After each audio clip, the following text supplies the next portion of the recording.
Alright, today I'm going to teach you how to make a homemade airsoft gun. The supplies you'll need is a rubber band, a pin, either a razor blade or a knife,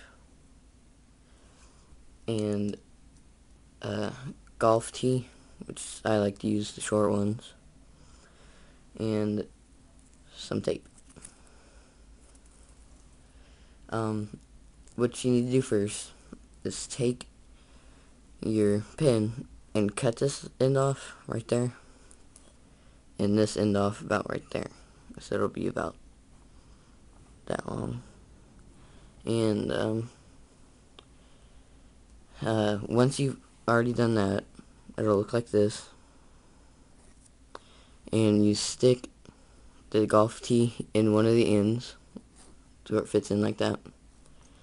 And then take your rubber band, put it right there on the golf tee, and then I like to stretch it out.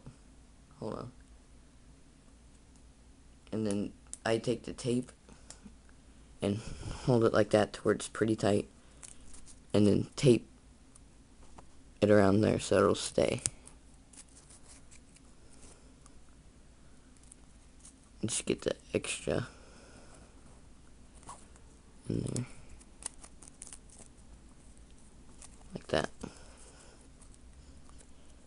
And you have your own homemade airsoft gun. All you need to shoot, what I like to shoot,